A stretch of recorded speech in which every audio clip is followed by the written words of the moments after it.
Sri Lanka Institute of Marketing.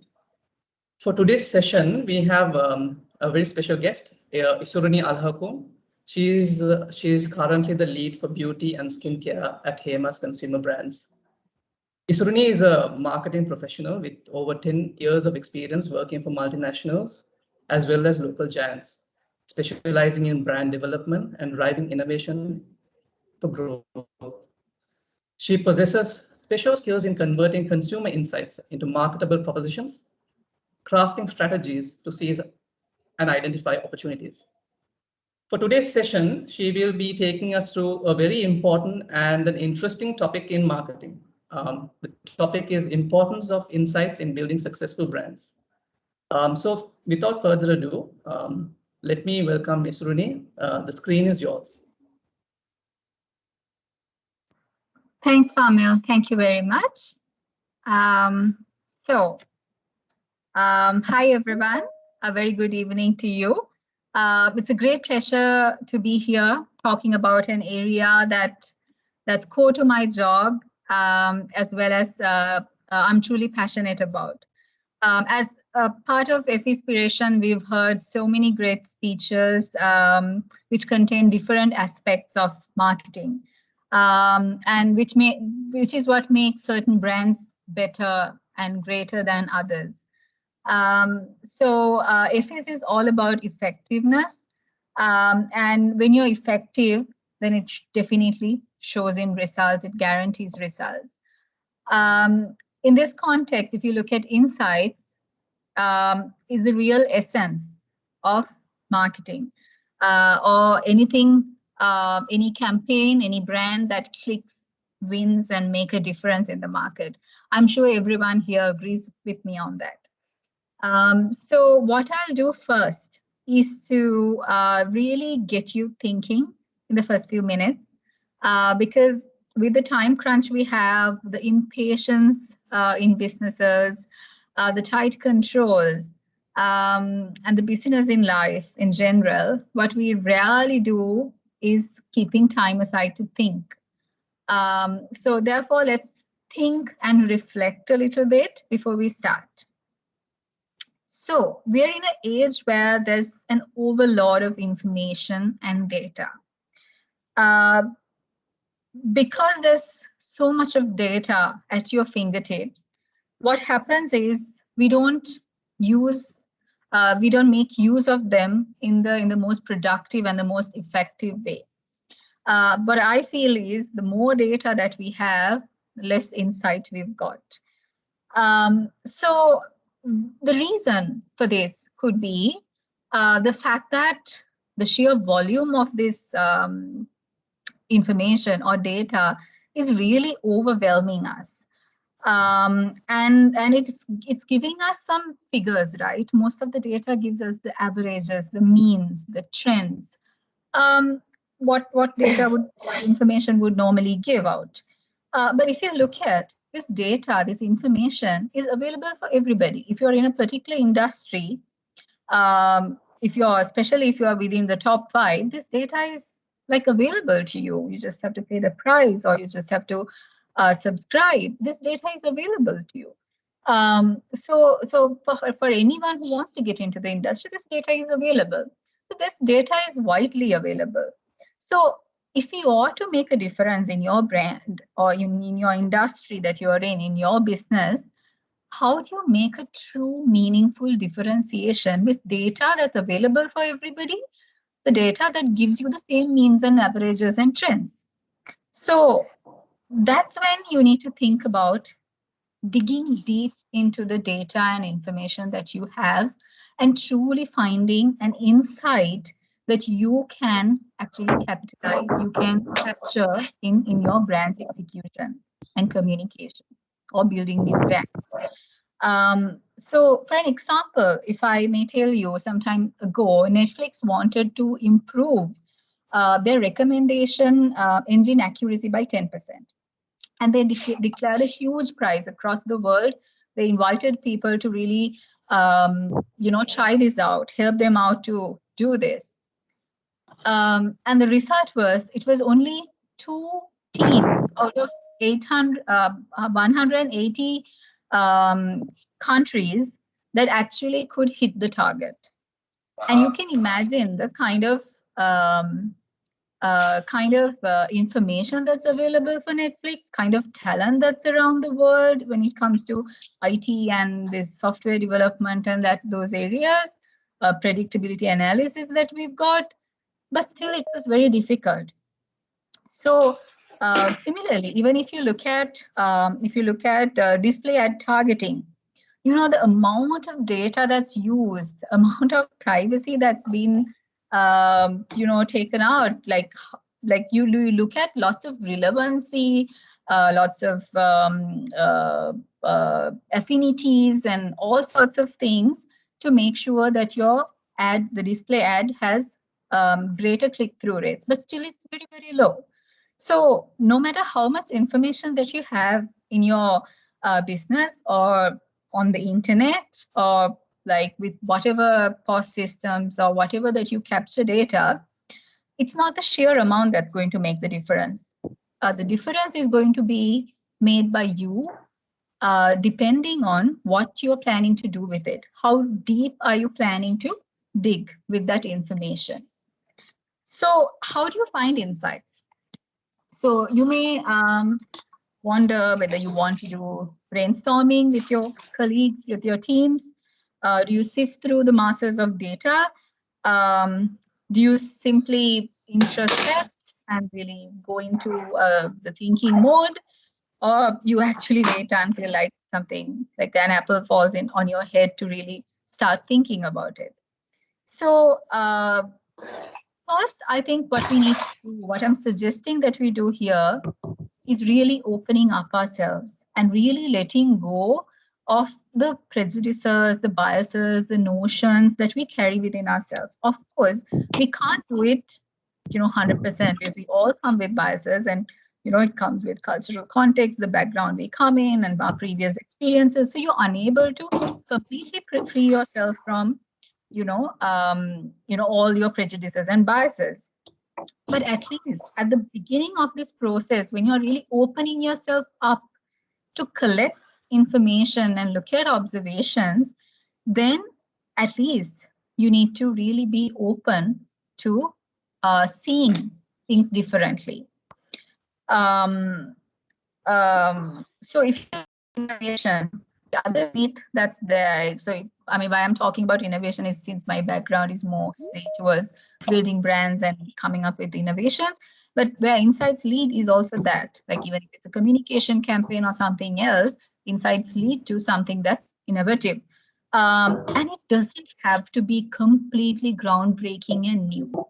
Sometimes it's the existing information, it's the existing data, it's the existing patterns that will give us a different application to the situation you have in your hand. So sometimes there's a myth that it has to be completely new and haven't heard in this world, but not really. You can take the simple things like simple toothbrushing in the morning, simple lunch packet you're taking to office, or the simple evening outing that you are expecting to go. So these are like ordinary daily things that keep happening in your life and in other people's life. But by digging deep and really understanding what's behind this is what's really going to give you that differentiation. So, but why I'm saying this opening up, like why it's very important for a marketer, and when you really want to innovate and bring fresh thinking into your work, is because we as humans, we're judgmental, we're quick to judge, we latch on to what we already know, we want to prove, we want proof to what we believe in, we want to just find some proof for to actually make sure that the assumptions that we have are correct, and we jump into conclusions. So this is normal human behavior. But as a marketer, as someone who wants to innovate, who wants to look at something with fresh eyes, the first step is to open yourself. And this is a skill that you really need to develop. I mean, nobody's, I think, there yet. But it's a skill that you as a professional or marketing like a company that really wants to grow with innovations and be consumer centric, that needs to cultivate within. So why I want to talk about insights today. So I'll first give you a few reasons why. So I'll quickly capture, because this whole why, the big bold why, is where the deeper reasons lie for whatever we do, for all the campaigns that we do and stuff like that. So, and I've been curious and inquisitive always about what's going on, and it's something that personally interests me to figure things out and reason out with things and really understand why people behave a certain way. So it's out of personal interest, and at the same time, if you look at several Fortune 500 companies that are there, are built on the single big why. So if you look at Starbucks, it brought a little bit of Italy to the world in their coffee shops, right? And Home Depot gave do-it-yourself access to like professional supplies, right? And Body Shop gave options for people who are very conscious about humane animal testing practices. So likewise, all these brands are built on very powerful insights. And I myself, like from the time I was at Hemas, which is the majority of my career, I've been into brand development. So so I've had a lot of interactions in terms of consumers and really figuring out insights. So during my tenure at Hemas, I've worked on bringing up 4 different brands, out of which Vivya and Velvet Body Lotions are like really the 2 successes that I can talk about. So what I'm trying to do, and also, like, of course, to mention, Velvet Body Lotion won the only Effie's that actually won the only gold Effie's in year 2018, if I'm not mistaken.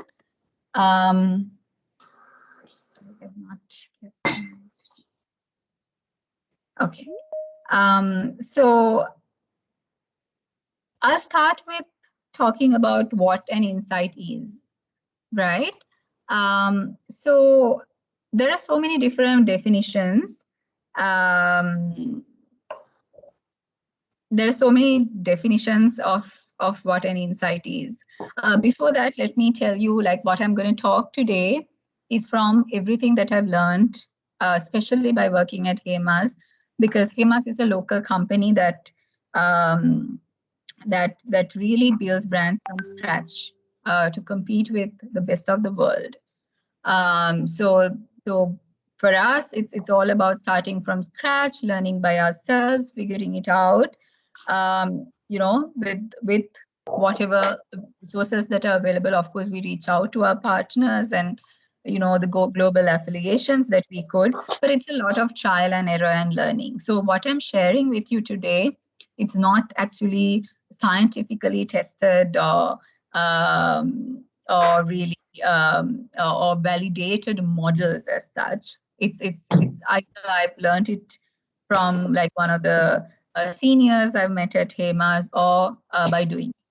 So just wanted to tell you all that, because so that you'll look at it in that light.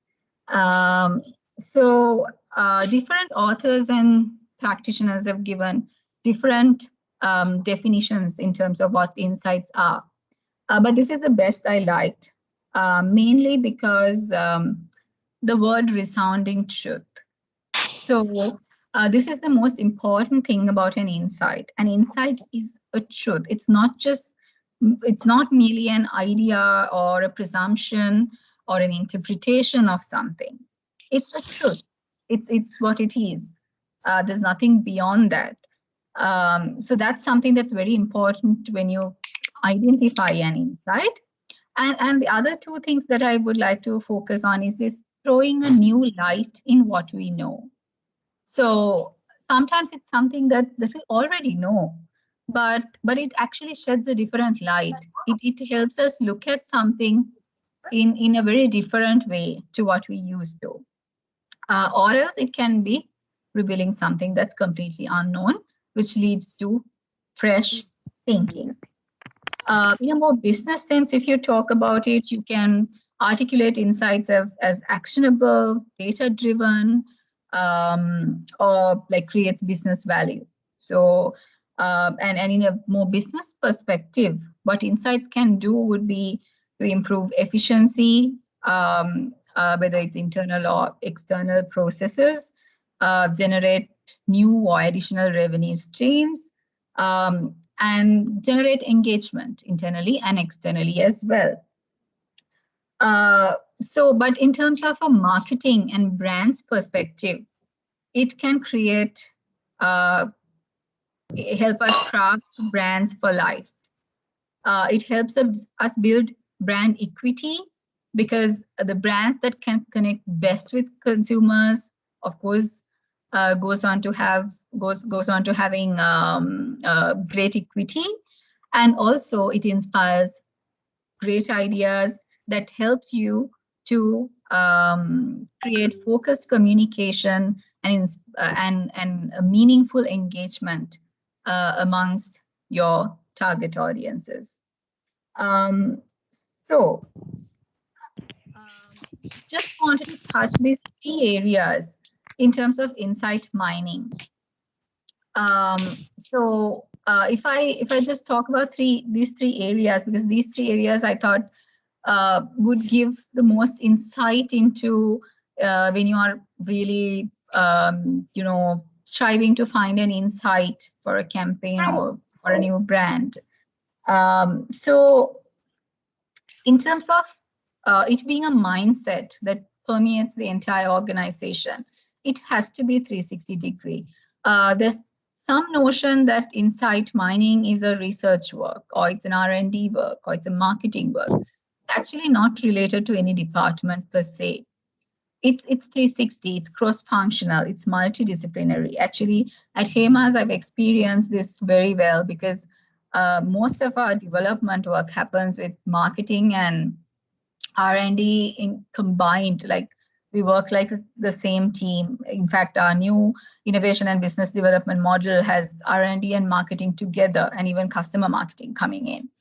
But in most cases, it doesn't happen that way. And also, it's a journey. I mean, the time I joined Hemas to now, we've come a long way. And I mean, the journey didn't start then. Journey started long time ago, and we've got better with time. We've added different processes. We've looked at things different ways. So it's a journey. It's not something that you can do over time, overnight. And also, it's internal and external. The other misconception that most people have is, if it's an insight, it has to be external. It's all about going out and talking to consumers and really seeing the market, which is, yes, it has to happen. But internally, there's so much that you can do to really work on this insight, because it's about your cost structure. It can be about how you source ingredients. It can be about how you certain principles and the beliefs that you hold so true to your company. So therefore, it's a mix of internal and external both. Also, if you look at the process now, sometimes I personally, for this particular subject, using the word process sometimes kills, I mean, this is my personal belief, sometimes kills creativity. So therefore, it has to be done in a very knowledgeable sense, knowing that what you're trying to do. But if you just give a basic framework in how you can work around insight mining, that would be these 3 things. Because sometimes they say this serendipity, curiosity, and natural knack has a lot to do with sort of finding these great insights. but for all of us, the less gifted and the impatient, this could be one way that we can look at our insight mining process. So at the collect stage is where you collect as much information as possible. So here, I think this is where you really need to have that open mind, where you really open your heart and mind to any and every information that you can gather. Because at this stage, if you start putting your different hats or start creating gates in certain places, you might be missing out on something that's really great. And if you look at the stage connect, this is where you connect whatever you found externally and internally together to segments, to consumer groups, to markets, to time periods, to situations that makes a meaningful sort of a difference, a meaningful sort of a articulation from what you find. And the third step is create. Now, at the create stage, something that I've personally seen is that there are certain principles or certain values that drives your business or your existing brand. So these things have to be considered very dearly when it comes to when you're creating, because there could be great insights but are just not what's right for your brand or the business. So therefore, you need to take all of these things into account, the trends that you see, your cost model, your operations, when you try to create. So this, apart from this, what I would say is, if you look at really identifying insights, one of the places that we go wrong is where we mistake observations as insights. Because observations are at the surface level. That's what you see, that's what you encounter, that's what you experience. But simply, if you take an observation and run, then it's not going to go deep, and it's not going to create deep meaning. So depth comes from asking that big and bold why as many times as possible. This is the switch that you can unlock the dream, the belief, the deep-seated actions, and more often than not, the most illogical reason probably that people have behind certain actions and behaviors. So, so let me put this question out to you. These are my personal observations in the work that I did. So I don't even know the whys behind this, but these are just things that I saw. So if I just ask you, if you look at FMCG, like, and if you consider the masses in our country, and if you consider packaging, what color sells the most? If you just put anything in so many different colors, what color do you think would sell the most? Okay, particularly if you look at the Sri Lankan housewives.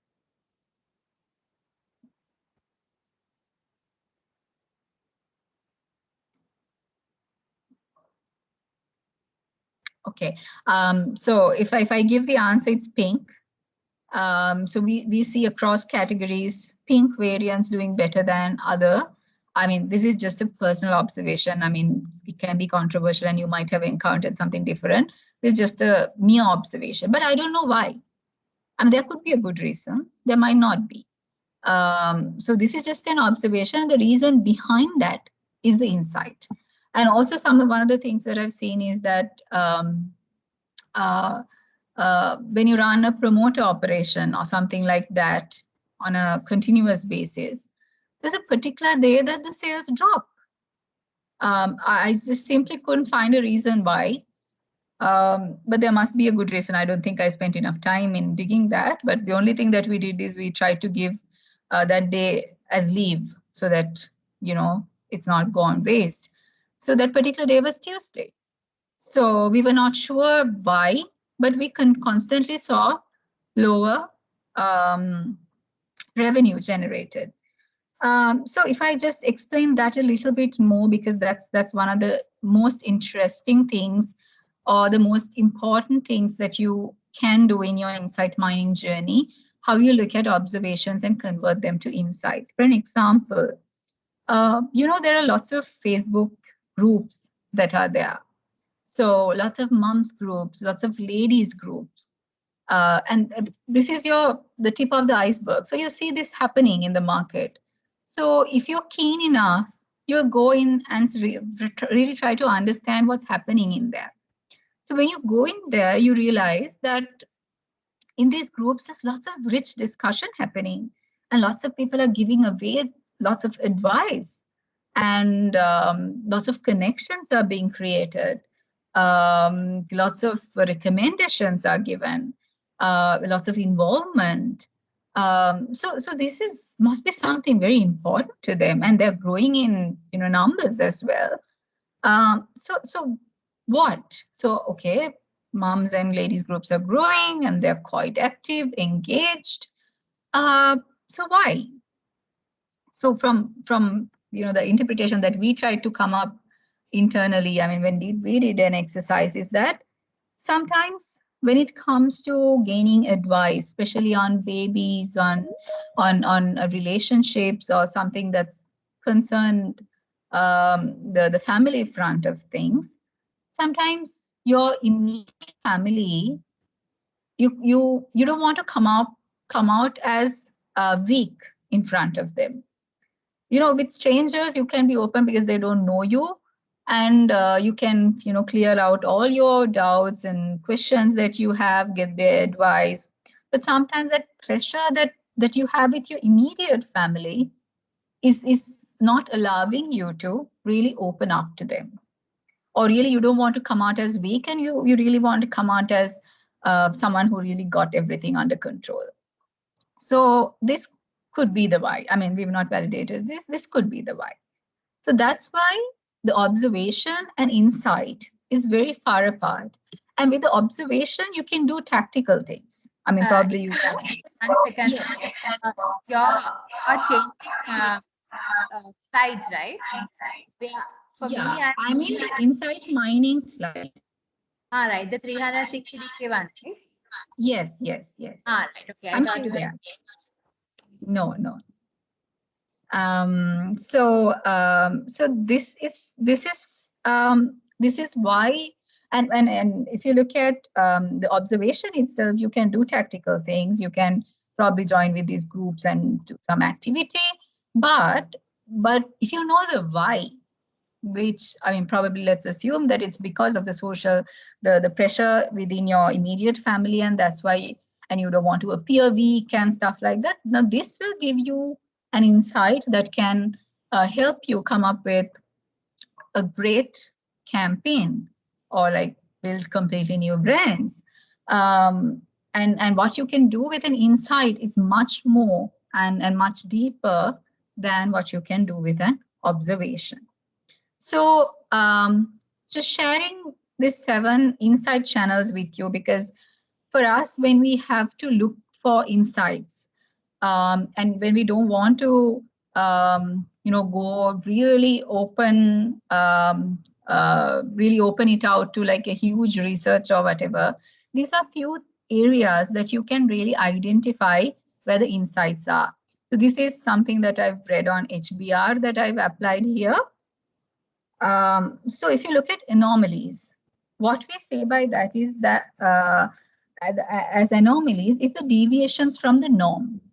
So if you look at certain unexpected high sales in a certain region or within a certain segment, or even low shares in a certain segment, these are anomalies if you're a brand that has quite a good share across the country, but in certain segments or in certain SECs or certain areas, you really have very low sales and you really can't get this up. So this is a place you can really pay your attention and really try to understand whether there's an insight behind it. So such story is the Russian e-commerce business. So, I mean, this is in 2014, so the numbers would have changed. But if you look at Russia, you would think it's a perfect market for e-commerce because there are about over 100 million middle-class consumers. 75 million internet subscribers.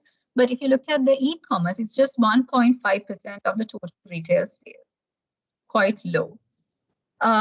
So there was an entrepreneur, Niels Tonson, who actually looked into the why of this. So then he realized that the reliability of, at that time, the postal services, the courier services was very, very low. And very few actually used the credit card. So therefore, online or e-commerce was not really blooming. So what he did was he started this online clothing store, La Moda, with an army of couriers, which delivers efficiently, everywhere in the country. And he gave cash on delivery, no cards to be used. And they acted, these delivery guys acted as their fashion consultant as well. So they got free fashion advice at their doorstep with the cash register then and there. So that unlocked a really unique model that can work for a country like Russia.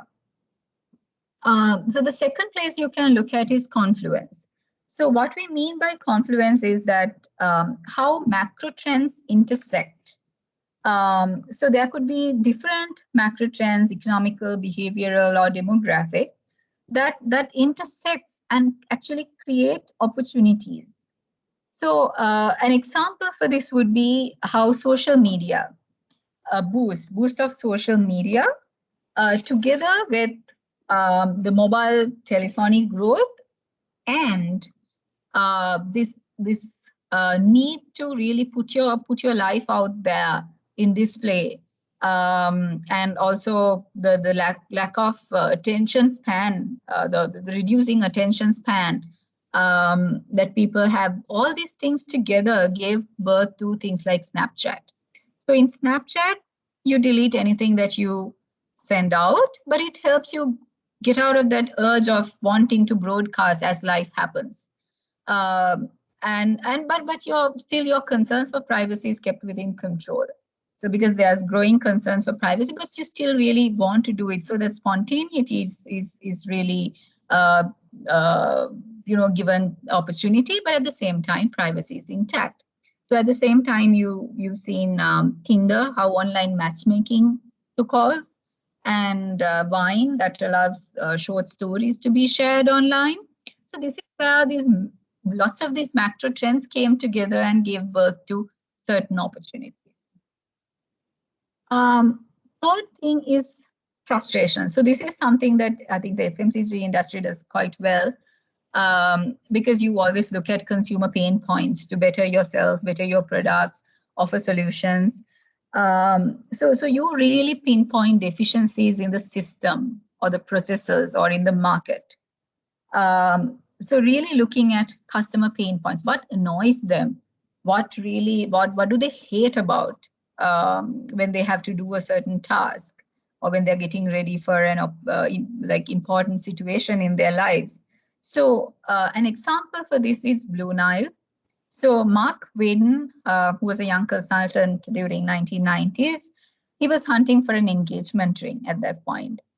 But he was exhausted, he was intimidated, and he found it extremely difficult to find the right engagement ring. And when he chatted with his male friends, he found out that that's a common thing. That's pretty common among males. So the reason for this was because diamond categorizing, and because you don't inherently know about diamonds, so you need information. You want to understand what categories are available, how do you value diamonds. But when you go into these shops with the pressure of the sales guys and all that, you really can't figure out whether you're buying the right thing. So therefore, what he did was in 1999, he founded Blue Nile, which is an online jewelry dealer who has useful tutorials about gems and how to select them, where they're coming from, what their values are. And today, it is the largest online retailer of diamonds. So what easy way to really identify a pain point and really understand if that's a pain point that's applicable for a larger segment, and really go ahead with bringing up a proposition. The next one is orthodoxies. So if you look at, I mean, this is basically, the controversial, the conventional beliefs, questioning the conventional beliefs, questioning the standards that are there in the market. So when Dove came in, everybody's familiar. I mean, Dove started talking about real women. When up to that point, it was about this plastered porcelain beauty that was across all beauty brands.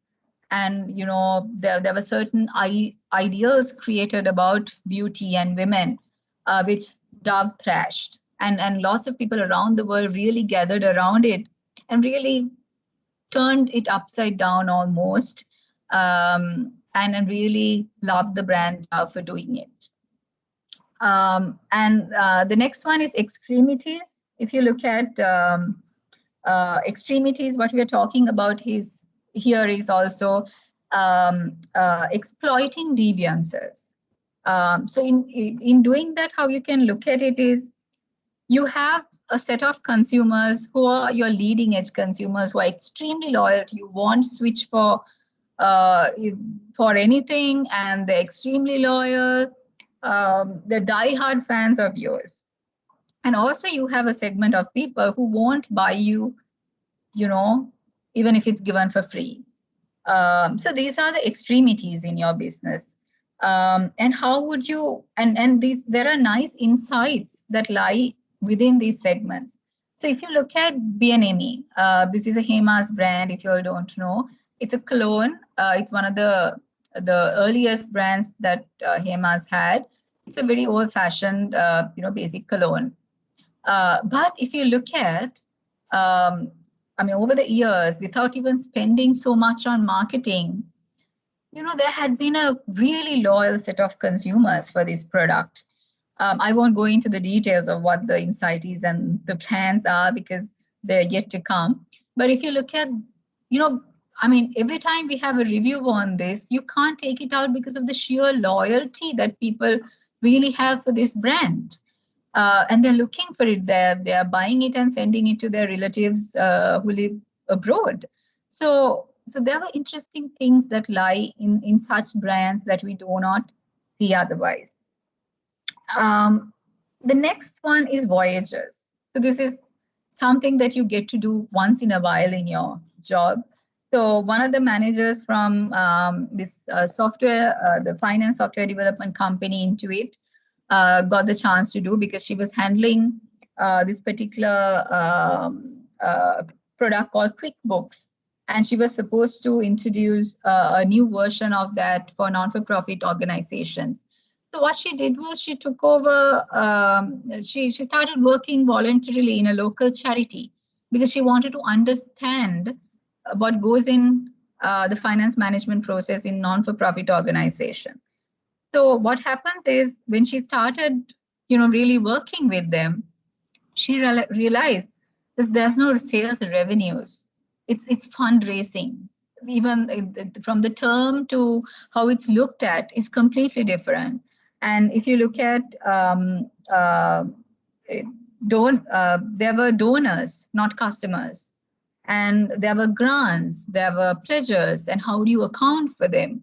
How do you really look at them in a financial sense? So with all of that, she was able to really customize a software to manage finances in non-profit organization, which was reviewed really well and accepted. The fourth thing is analogies. So this could be analogies from different industries, different organizations, or even different countries. You can borrow them and really adapt to the situation you have in hand. Coravin wine access system is one of those. So this guy who's a MIT trained engineer, Greg, so he, when he has some wine, so he has to open up a new bottle and he just wants to have one glass. But what happens is, when he leaves the rest, it oxidizes and deteriorates. This fine wine, actually deteriorates. So he was thinking what you can do about it. So then he actually understood that surgeons use these fine, extremely fine needles to do minimum invasive surgeries. So he used this technology and actually worked over a decade to use that technology, similar technology, to draw wine out of the bottle without having to open the entire bottle up. So, and this was this went up and down a bit, but now quite widely available in the wine industry and people who are like really fond of wine. So these are just a few different channels that you can tap into in terms of when you really look for insights. I won't go into this because I think I'll run out of time if I go into this, but I'll just talk about this because I wanted to initially show you the videos, but it will take some time. So therefore, these are two brands I wanted to talk about who have actually built huge, globally recognized brands based on some great insight. So if you look at just Lego, Lego started their business. I mean, there's there's a huge story behind it, but it was a toy company. It was wooden toys, and their main proposition at the beginning was that it lasts long, right? But after some time, when one of their top professionals did a visit to the U.S. market, they realized that there are less and less toy buying that's happening. And when he consulted some of their partners in that market, what they said was that parents were actually thinking when they buy these toys, what happens is children lose interest after a while, and they want new toys. So and also and you have to keep buying toys and the parents don't find it to be useful or giving them any sort of value with the toys that are available. So with that thought in mind, he came back, and that's when he created Lego with the building blocks, where he can create an entire masterpiece out of it, where when there are lots of additions, the houses, the cars, the trees, and everything. So you can keep changing the way you play with your Lego. And there are lots of ways you can do play with the same toys that you have, and it served an educational purpose, so the parents were also happy. So the key learnings here is, one, he was not an entrepreneur, he was working for an entrepreneur. So it doesn't have to I mean, you don't have to always be the entrepreneur to find insights and build brands on it, because you can be an entrepreneur within a company and really figure things out. And also, this person learned it from a different market. It was not even from the current market that you are in. By having a chat with your partner or distributor in a different country, he got this thought and really exploited it. And when you consulted parents, the reason they gave was also why they did not want to buy toys. So it was not a positive sort of a thing. They did not say what they want, but they just said that this is what we don't want. That this is why we don't want to buy toys. This is why we hate buying toys, which he understood and created something as a solution for it. And the other thing is, if you look at these building blocks was always there. I mean, it didn't come up with this suggestion by parents. It was always there. So it was an existing product that he customized and developed in a way that actually solves the problem of the parents. Today, it's what they're known for. It's their biggest business. So if you look at Post-it, it's a slightly different story. I mean, I wish I could show the video, but we're running out of time. It was. Go ahead, you can show it. Okay. Right. So let's look at the Post-it video only then.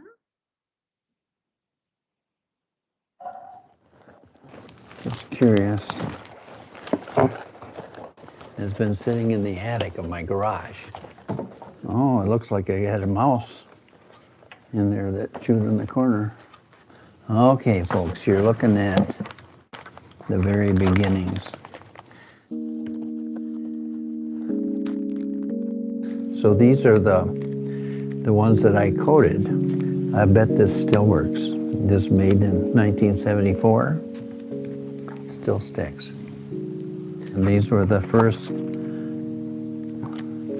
Post-it notes that we introduced in 1980. First manufacturing runs. Dr. Spencer Silver in Central Research came up with a new-to-the-world adhesive substance that consisted of little bitty spheres. These spheres are very sticky. Put them between two surfaces, pull them apart, half could be here and half could be there. I did an experiment which was kind of off the cuff. Let's see what will happen. I like to do that in my art. I like to do that. Kind of like, as my wife says, improv chemistry. I knew this was absolutely unique. Nothing had ever been reported like this ever in the literature. So people didn't know exactly what to use it for. Well, I was singing in a church choir, and I'd gotten up to sing, and the paper had fallen out or slipped into the book. I couldn't find what music. Everybody else is singing. I'm trying to find out what page we're on, you know. And I thought, well, I wonder if I can make a bookmark that would stick to the paper and wouldn't fall out. And so I thought about Spence's microspheres. And when we were having coffee that afternoon, we thought, oh, this isn't just a bookmark. It's a whole new way to communicate. The discovery of the particles, the microspheres, is often touted as an accident. Well, it wasn't an accident. It was a result of the culture and the planning to make a womb for us that developed new things. Any new thing, maybe only 10% is brand new, and the rest of it is things that you know how to do.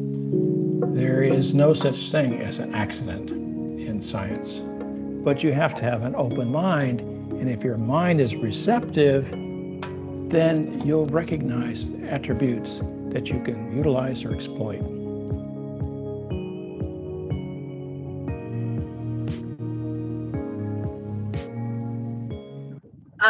So what I wanted to share there is it's very different from the Lego story, because here the core thing is they say that it's not an accident. It's the process they followed.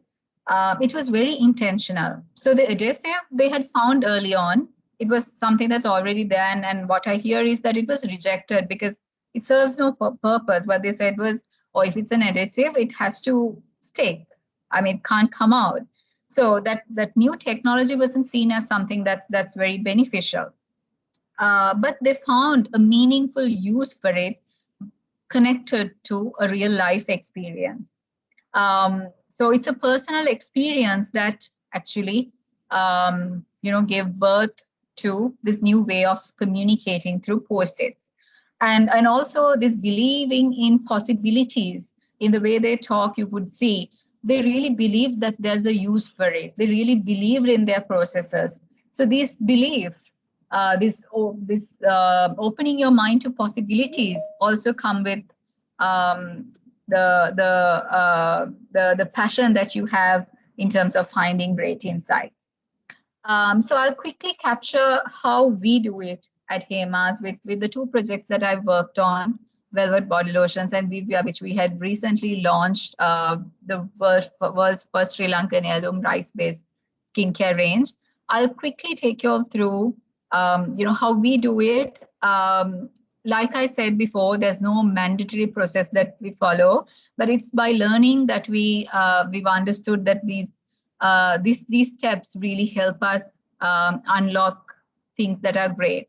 So when it comes to Vivya, of course, like I told you before, we work, marketing and R&D work as one team. So basically, we give input on the products, they come to our consumer immersions. So it's all, we are always together. So we don't work as two different teams. So that's one of the core things that we make sure.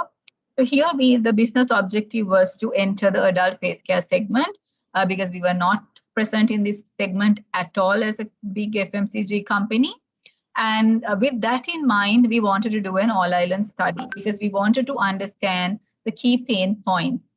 But something that we need to keep in mind when you go for this study, you need to have an idea about the particular segments or particular TGs that you're really having your eye on. So we had millennials and Gen Z both in mind because Gen Z was the most upcoming and the biggest segment, and millennials were the ones who actually had the money. So we nailed down on millennials once we actually got the insights from the study and the information, and we unlocked a key pain point when it comes to millennials. So this key pain point, so if you think of millennials, these are the ones who are at their 30s or like past 30s at this age group. So if you look at 28 to 45, right? So this age group versus the younger ones, we saw a big difference in how they perceive their skincare, how they look at their appearance and beauty. Because especially, this is female, this is all female. So what these millennials felt was different because they were at a different stage in life. They were closing to 30 and most of them were married. Most of them were having kids. And their lives have got really busy. They've got lots of responsibility, work-wise, personal life-wise. So this was giving them a lot of burden, and their life is extremely busy. And with the age of 30, what happens is that your metabolism drops, and it starts showing in your skin. Even if you don't notice, you see those slight differences in your skin and hair and stuff like that. So with that, what happens is they really seek for original solutions. No more that they are willing to just put on something and to just show off or just to invite attraction like you would have done when you were young. You wanted to probably get fairer and you wanted to attract the opposite sex. But now you are at a point in life, you know what works for you and what doesn't work for you. Certain things doesn't make sense, like being fairer. That did not really make a difference in your life. So like, and the fairness creams that were promoted to you did not really give you any benefit. So now they're at a point in their life, they want real solutions and real solutions to what they're going through now. And at this point, it's not about anti-aging, because at this point, they're not thinking about aging. At this point, it's about the changes that are currently happening in my skin and how I look. So, and there were no brand that was addressing these particular issues. Because if you look at us versus Caucasians, we don't age like that. In most European and foreign markets, you see that anti-aging is promoted from the age of 25 onwards. But nobody buys anti-aging at 30 in our country. So this is about those changes that are happening. So that's the key pain point that we identified within millennials. So this was fed into, there was lots of detail in this, was fed into product development and concept development. And it went through a filtration process based on some trends that we had identified early on in our desk research, which is one, the local pride was taking over most countries, mostly Asian countries, East Asian, South Asian countries. Local pride was taking over, and people needed to cherish brands that are local, that are giving them a sense of self or sense of their nationality. So that's one trend that we saw all over. The second thing is the need for choice. People needed options. People openly said, we don't have an option. I gave up using face cream because I don't have an option. Nothing works for me. And the third thing is the natural wave, which is here to stay all over the world. It's all about natural. So these trends we had identified and we wanted to work within that. And the other principal belief that the entire company stood their grounds is that no whitening. That was in our blood. We never wanted to talk about whitening. And it really helped, because at this point is when the Black Lives Matter movement came in. Lots of big brands had to change their names because of the pressure. So therefore, that belief always guided us when filtering through what we wanted to do. And we saw market gaps as well. So if you look at the broader benefits, other than non-whitening, you saw some premium brands in the market, but at prestige level, you couldn't find any brand that would offer that. And in terms of key success factors, you have to keep in mind what key success factors that are applicable for your organization, your industry, or your category that you're working on.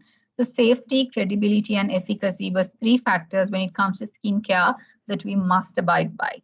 So everything was filtered through that, and that gave us the local ingredient that we're working with, the heirloom rice, the Sri Lankan heirloom rice, which led to Golden Tries to create a unique ingredient for our brand.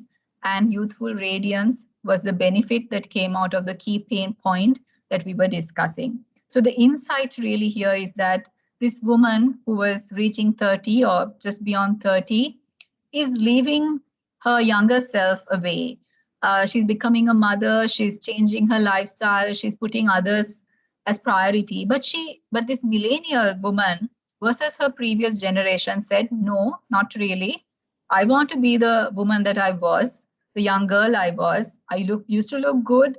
I used to enjoy my life. I used to feel a certain way, and I will cherish that as much as I can. So she had a conscious decision that she had made for herself versus her previous generations. So that woman is what we are offering youthful radiance through the safe, credible, efficacious ingredient, heirloom rice. I'll just play the TVC because this is a new brand. I'm not sure if all of you all are aware. So let me just play the video. From divine discovery in fields of rice comes a secret that transcends time, that extracts the goodness of Sri Lankan heirloom rice to create the golden trice, which helps skin visibly renew over time and from deep within. Wake up to youthful radiance with Vivia.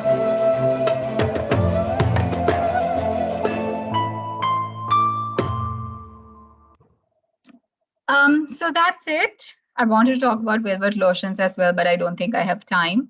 The only thing I wanted to finish with is do not let this insight mining or really looking beyond the what you can see and really understanding the why. Don't limit it to your work, because it's also the cause of a lot of conflict, because we don't have the understanding between each other, the empathy.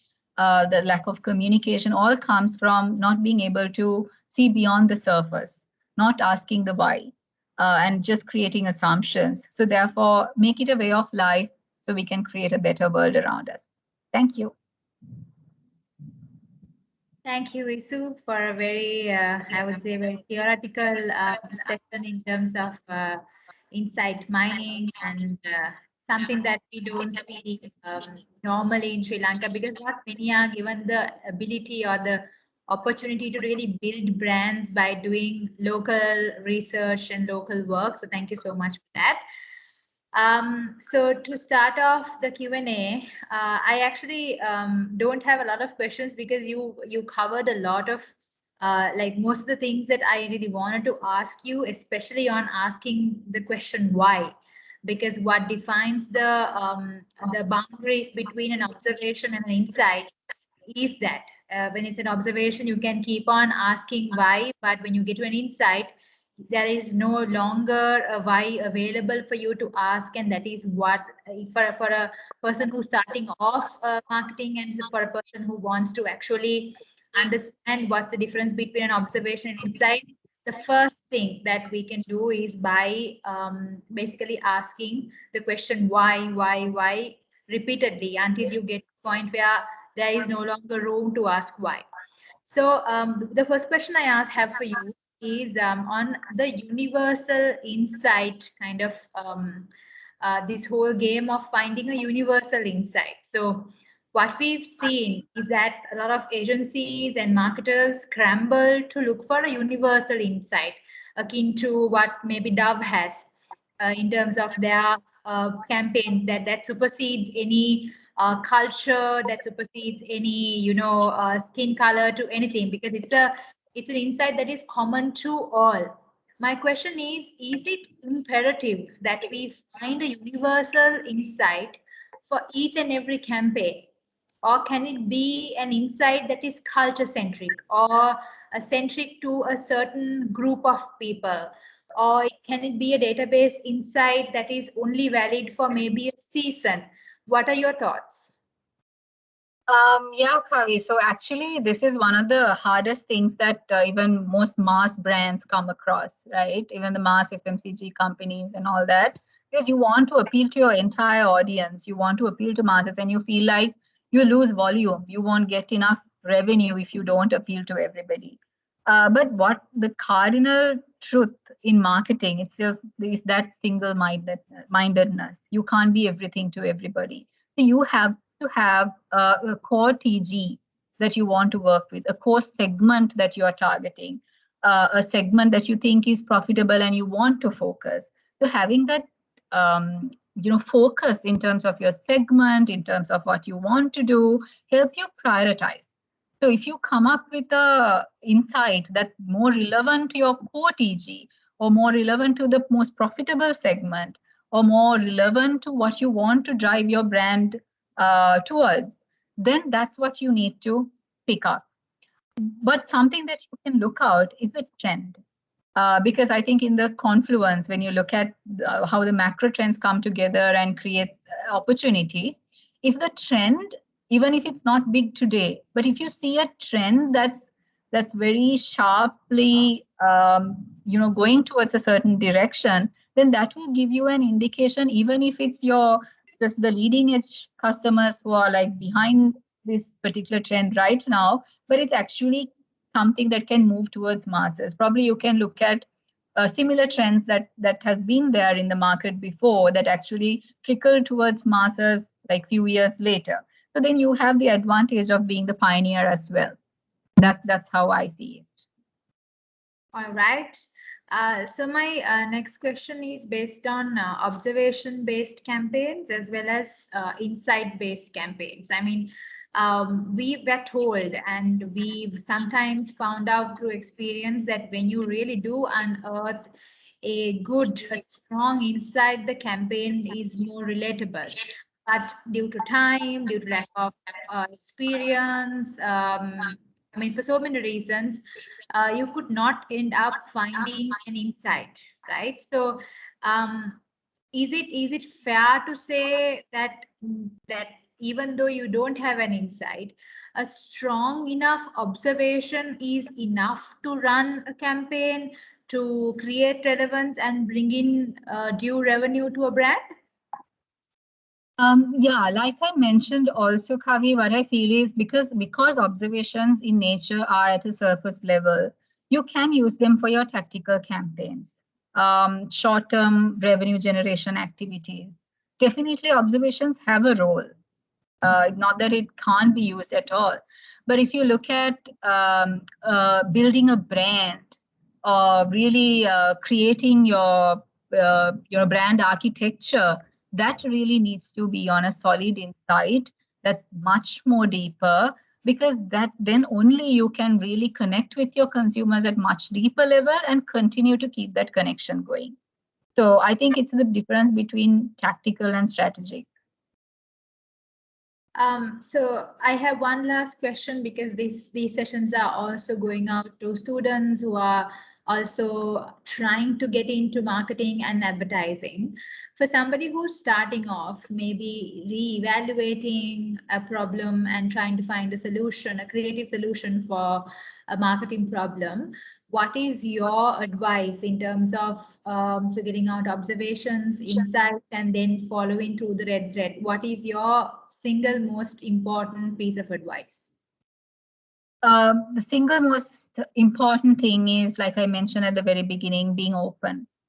I think when you are open, I mean, yes, you come with certain level of prejudices, biases, notions that that's given to you by birth and culture and your background, but creating that mindset to be open to receiving information and looking at things and also entertaining those thoughts without accepting it until you find proof.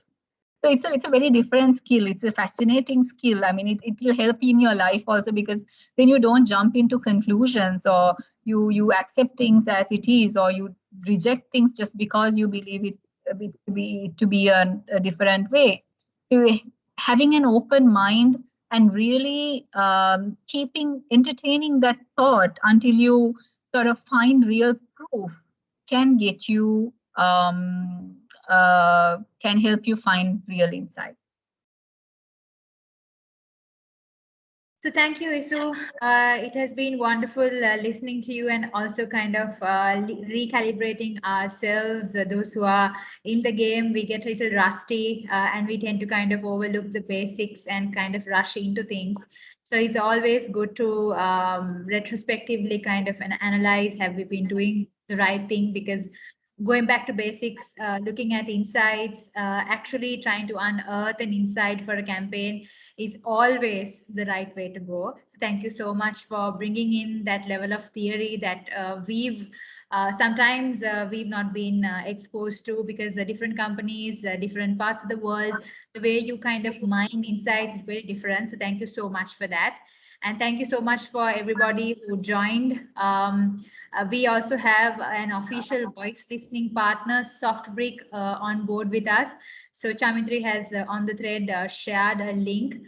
Please go onto that link. Let us know what you think. And if you think there's any other topic that we can get on board, any other speakers you think would add value to F-Inspiration, or if you would like to join F-Inspiration as a thought sharer, please do share your thoughts. And it has been wonderful having all of you. It's a rainy Wednesday evening, and these videos will be boosted for youngsters and upcoming marketers and advertising skill. I'm sorry, I think Munasa is trying to put a, yeah, sorry. I thought it was a question. So this, like I said, this is going to be boosted to a lot of upcoming youngsters who will help to put Sri Lanka on the map in times to come. So thanks everybody for joining, and thank you, Isu, for a wonderful session. Everybody stay safe, and thank you so much for joining Inspiration yet again. A very good night to all of you. Thank you, Kavi, and thank you, everyone.